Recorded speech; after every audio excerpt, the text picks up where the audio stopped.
দেখলেন তো বর্তমান বাংলাদেশের কি অবস্থা। একদিকে তো প্রহসনের বিচার চললো গতকাল, যাতে শেখ হাসিনা এবং আসাদুজ্জামানের তাদের ফাঁসির নির্দেশ হয়েছে। এবার দেখা যাক পরবর্তী কোন দিকে মোড় নেয় পুরো সিচুয়েশন। আর অন্যদিকে একেবারে অশান্ত হয়ে উঠেছে বাংলাদেশ। গতকাল লাগাতার যাবতীয় এক্সক্লুসিভ ছবি খবর দেখিয়েছে রিপাবলিক বাংলা। আপনাদের আজকেও কিন্তু তাই হবে, যা আপডেট আমরা পাবো সবটাই তুলে ধরবো আপনাদের সামনে। তবে এরই পাশাপাশি এবার নজর রাখা যায় পরবর্তী খবরের দিকে, এবং সেটা কিন্তু একটা গুরুত্বপূর্ণ ইস্যু, তা হচ্ছে কি অনুপ্রবেশ। এই এসআইআর শুরু হতেই ভারত ছড়ার এখন হিড়িক পড়ে গিয়েছে অনুপ্রবেশকারীদের। ঠিক ভারত বাংলাদেশ সীমান্তে অনুপ্রবেশকারীদের ভিড়।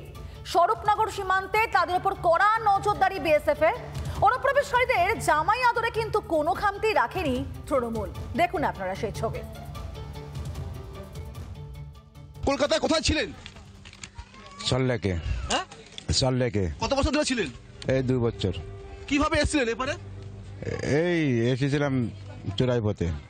কলকাতা বিভিন্ন জায়গা থাকতাম, কাশীপুর। আমরা কিভাবে এই রাজ্যে এসেছেন? আমরা তো অ্যাকচুয়ালি পাসপোর্ট করে আসা হয়নি, ঠিক আছে? হ্যাঁ, পাসপোর্ট ভিসা করে আসা হয়নি আমাদের। আমরা এলেন কিভাবে এপারে? আমরা এসেছি একমাত্র দালালের মাধ্যমে। কলকাতায় এসে এখানে কত বছর ছিলেন? 2 বছর হলো।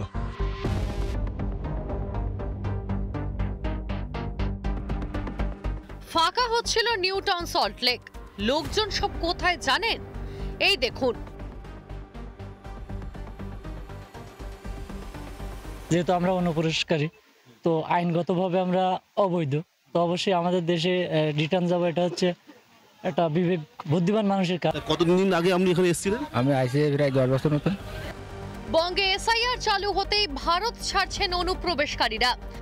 আমরা তো থাকতে ভালো, আমার তো কোনো সমস্যা হয়নি। এখন তাহলে চলে যাচ্ছেন? চলে যাচ্ছে, সবাই চলে যাচ্ছে, এখন থাকা যাবে না, তার জন্য আমরা চলে যাচ্ছি। শুরু হয়েছে এখানে কি এসআইআর শুরু হতে কি আমরা মানে চলে যাচ্ছেন? হ্যাঁ।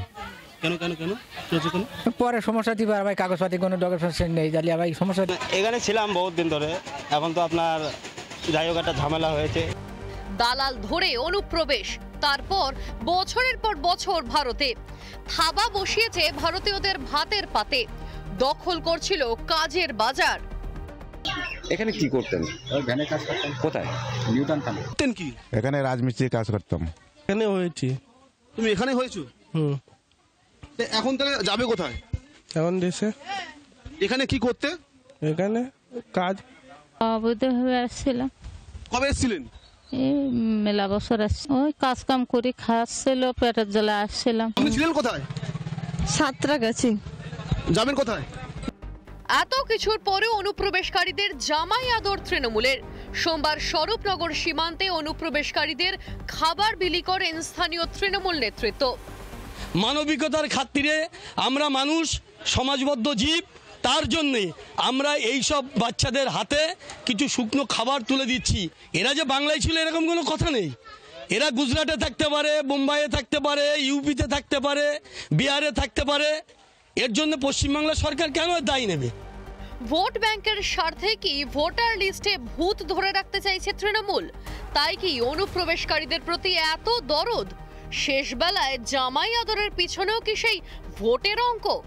সংখ্যালঘুদের ভোট ব্যাংককে খুশি করার চেষ্টা। রিপাবলিক বাংলা। নানা ধরনের কন্টেন্ট দেখার জন্য লাইক করুন, শেয়ার করুন আমাদের ফেসবুক পেজ, সাবস্ক্রাইব করুন আমাদের ইউটিউব চ্যানেল। পাশাপাশি অন্যান্য ব্রেকিং নিউজের জন্য অবশ্যই চোখ রাখুন রিপাবলিক বাংলায়।